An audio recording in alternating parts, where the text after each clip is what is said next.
Well, I think the biggest thing that we want to focus on is build on the positives of the good things that our team did in the last game. You know, competitive spirit, did a lot of good things in terms of being able to pass the ball effectively in the game, make some explosive plays. You know, defense did a pretty good job for the most part.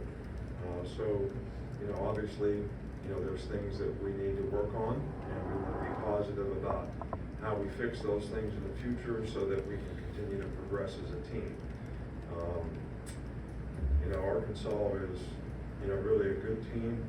They've had some really tough games, some really close losses, but they scored a lot of points. You know, KJ Jefferson is a really good, big-time quarterback, big guy, hard to sack, can run, very talented arm. You know, Sam does a great job with these guys in terms of their ability to run the ball, whether it's quarterback runs or whatever. They play very aggressively and very well on defense. They got good specialists, really good kicker. You know, got a good running back. I mean, this is a good team, and I don't think we should be looking at their record and making any kind of judgments on, you know, what they're capable of, because they're capable of scoring points and they're capable of playing really good defense, and they're a very well coached team. We'll start here with Charlie.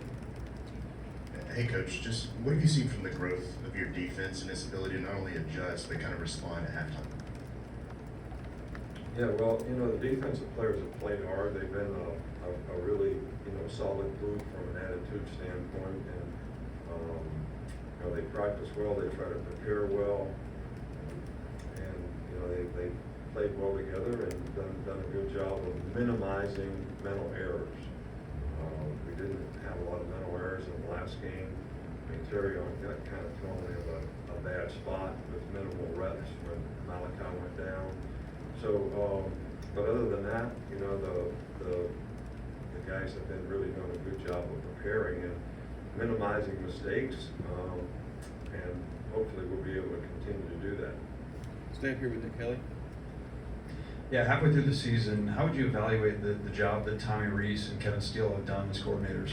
You know, I'm not going to publicly comment. You know, we're happy with the coaches that we have, and we're always trying to get better. We're all working hard together to try to get better, trying to figure out, you know, what's the best solution to help our team grow and develop, whether it's, you know, style of play, doing more things that they're capable of doing, you know, trying to minimize the negative plays. And, you know, I'm pleased with, you know, the effort that everyone is giving and trying to give input to fix those things. Everybody's responsible for a better way. So if we have deficiencies as a team, you know, that's kind of on me. Go to Katie on the left. At the halfway point of the season, you have as many interceptions as you did all of last year. Just what do you think has led to the increase in interceptions so far on defense? You know, I think we've done a good job of pressuring the quarterback. I think the pass rush has been good, even when we only have 4 guys rushing. And I think, you know, that has affected the quarterback to some degree. I do think that, you know, our guys all have good ball skills, and they all play the ball well in the air, and I think we play the ball with more confidence. So that's, you know, something that we, you know, really like to see in all the defensive backs that we have. And, you know, hopefully we'll be able to continue to get turnovers, because that's going to be, you know, huge for us in terms of being successful in the future, is having a successful turnover margin. In the middle with Matt. With the new offensive coordinator at Arkansas, how does their offense look different this year?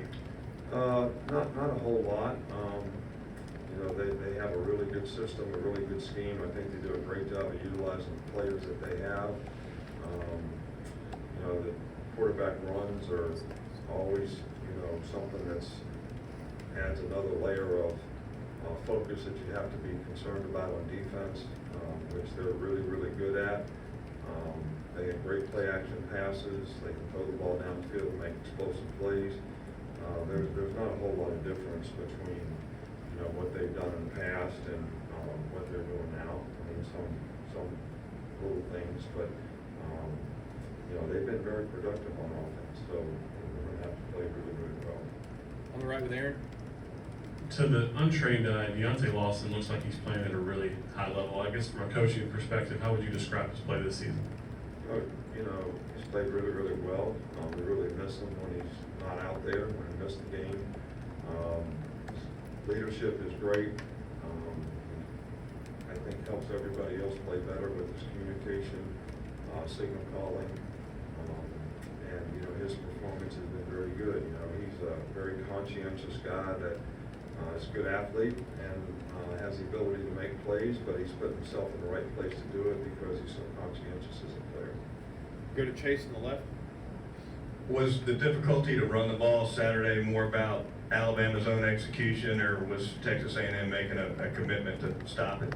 No, I think it was a combination of both. I think that, you know, we mis-ID'd some plays in terms of who we were blocking and where we were going to, and, you know, I think we missed some things on some of their stunts and pressures.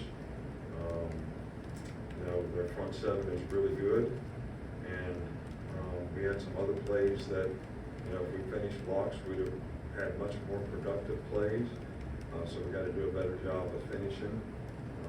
But we also knew that, you know, going into the game that it was going to be tough sledding up front, and we were going to have to be able to throw the ball effectively, and I was very pleased with that part of it. Still got to work on protections, but how we protect the quarterback. We'll go to Mike Rodak. You didn't have one? Okay. Cody, right there, right next to him. Curious how you thought Jaden Roberts play and what that means for the offensive line moving forward. Yeah, well, Jaden, you know, I love to see guys like him who have worked hard for 2 whole years, and in his 3rd year, you know, gets an opportunity, especially in home state, to go out and play. The guy has, you know, a good physical presence. He played hard in the game. You know, it's really tough when you have a guy that practiced all week and then he's not able to play in the game, and then the next guy's got to go in and he didn't have the same opportunities to prepare. But, you know, I thought Jade did a pretty good job of managing it and handling it, and, you know, played with a lot of grit, determination, and toughness, and executed fairly well. Stand it back with Ryan. Coach, with the quarterback Jaylen Milo against Texas, when he threw that pick, it seemed like it didn't go like it went this weekend, where he threw the pick and he bounced back. He said he's growing every day, and that's what he said after the game. Are you seeing that? Oh yeah, absolutely. And I think the big thing that you know, we've tried to continue to get him to understand is you got to keep playing the next play. You know, there's not always going to be perfect plays, but whatever happened in the last play is a learning experience for you to grow and get better and focus on what you have to do, you know, the next play. But you cannot allow one play to affect the next play. And that's something that I think he's learned and doing a lot better, staying much more positive, you know, on the sidelines, communicating really well with his teammates and coaches in terms of what he saw, what he didn't see, what he needs to do to get it corrected. So I think that's, you know, something that comes a little bit with experience, but I think it also comes with awareness, and I think we're making good progress in both areas. In the middle. Coach, Jermaine Burton had one of his best games, his best game of the season. What's allowing for his success on the field? Yeah, well, you know, Jermaine has got great ability. We want to, you know, sort of keep him focused on doing the things that he needs to do to be consistent, you know, in his performance. Fundamentally, just keep working on things like, you know, he runs good routes. He's got great ability. He's got really good hands. You know, ball security. You know, things like that. Not getting too emotional in the game where you make bad choices and decisions. So, you know, some of those things are just things that we continue to work on, but we're really excited about the game that he had, his performance, what we can build on with that, and I think he's learning that, you know, you really don't want to do anything to help the other team, and he's done a lot to hurt the other team, so let's don't do anything to help him. 2 more. We'll wrap up. Jamie and then Kurt. Coach, can you kind of talk about Caleb Downs and how he seems to embrace the pressure of being a DB in the SEC? Well, you know, I don't know if pressure is something that goes with being a DB or at any position, really. You know, it's a matter of Caleb has played really well for us. He's, very mature. The guy really pays attention to detail and does a really good job in preparation. Wants to know what he's supposed to do, how he's supposed to do it, why it's important to do it that way. He's got great football instincts and savvy, so he kind of understands what the other team's trying to do, which I think is important as well. So he's done a good job of that. I don't want any of our players to feel like they have pressure to play at their position. I think when you prepare well and you're confident and you have poise and you're focused on execution, that shouldn't be an issue. I mean, it should be positive energy and attitude to go forward, and those three things to be able to be successful. We're finishing here with Kirk. You mentioned being positive in correcting mistakes, and I wonder about penalties. If there's a positive way to correct penalties. Well, we had 9 pre-snap penalties in the game, and I think a lot of those were created by, the fact that we had trouble clapping in the game because of the noise, so we went on silent. And when we went on silent, the guard taps the center. And as soon as the guard tapped the center, they'd stem and move in front, which is not illegal. It was perfectly a good thing for them to do on their part. And we had numerous times where guys flinched, because when you go on silent, there is no snap count. One of the advantages of playing offense is you know what the snap count is.